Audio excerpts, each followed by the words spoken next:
I was taking barley since 2010 na inintroduce sa akin ng isa kong kaibigan nung ako'y nagkasakit ng cancer of the uterus.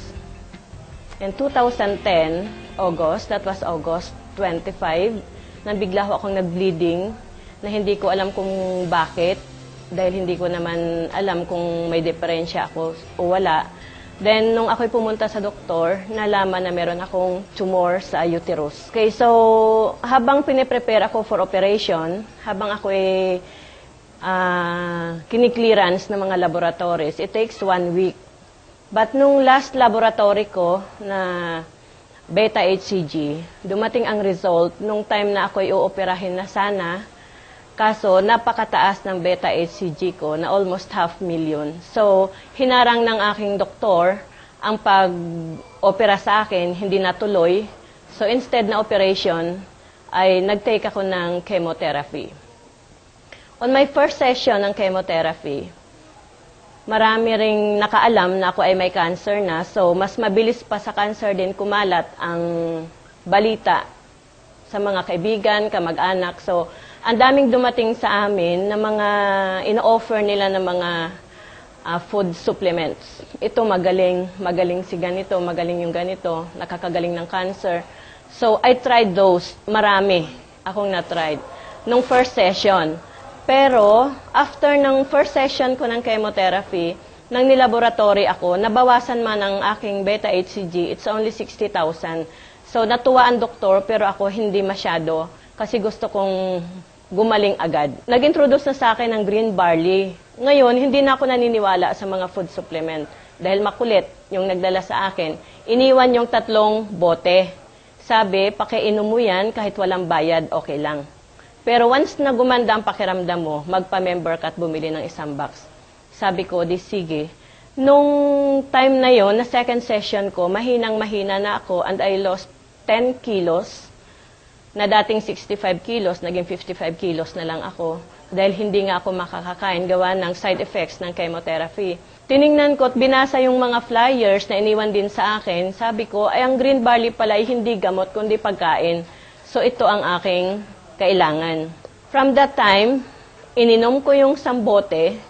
Ang ganda ng naging effect sa akin dahil hindi na ako nanginginig, hindi ako nahihilo, hindi na ako nagsusuka na side effects ng chemotherapy. So, tinuloy-tuloy ko yon habang ako ay nag-chemotherapy. After the second session, nung ako ay nilaboratory uli, ang bumaba ang aking beta-HCG, almost 1/2 ng dating 500,000. So, sabi ko, magandang effect sa akin. So, tinuloy-tuloy ko, 1 bottle a day. Then, after 14 bottles, bigla akong dinugo. Nung ako'y dinugo ng time na yon, nandun ako sa bahay with pain, napakasakit. Tapos, bumabaha ako noon ng dugo sa kwarto namin. Pero, I decided that time, alam ko namang dying na ako. So, sabi ko, hindi ako magpapadala sa hospital. Sabi ko sa bahay na, come what may, doon lang ako sa bahay. Kung pagagalingin ako ng Diyos, kahit sa hospital ako, gagaling ako. Pero kung kukunin na niya ako, kahit sa hospital man ako, kaysa bahay, talagang mawawala ako. So, that time, nung ako'y talagang oozing na ang dugo ko at ako'y bumabaha na ng dugo at ang pain ko, nag-lockjaw na ako, lumuhod po ako ng time na yun. Hindi para humingi ng tulong para gumaling pa, kundi humingi ng tawad. Sana, patawarin ako kung kukunin na niya ako. Wala naman akong magagawa. Then, inihabilin ko mga anak ko. Pero nung time na yun, biglang tumigil ang dugo ko, biglang tumigil din ang pain. Then parang may humipos sa tiyan ko na parang yelo. Parang pinahid ako ng yelo. Then biglang tumigil ang kirot. Then maya-maya pa, inilabas ko ang aking tumor na almost 1 kilo. Para ko siyang ipinanganak. So dinala ko kinabukasan yon sa aking oncologist. Pinakita ko sa kanya. Sabi niya, saan ba galing to? Sabi ko, Dok, yan ho, inilabas ko kagabi. Ang sabi niya sa akin, ba't hindi mo ako tinawagan? Sabi ko, Dok, you are the highest paid doctor in town. Wala ho akong ibabayad sa inyong professional fee kung ako'y dadalhin sa ospital. Kasi po, chemotherapy pa lang ho, ay napakalaki na ng binabayaran ko sa inyo. Wala na ho akong pera. So, nung time na yun, sabi niya, this is miracle.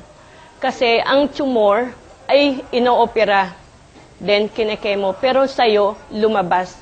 And this is it. This is your tumor.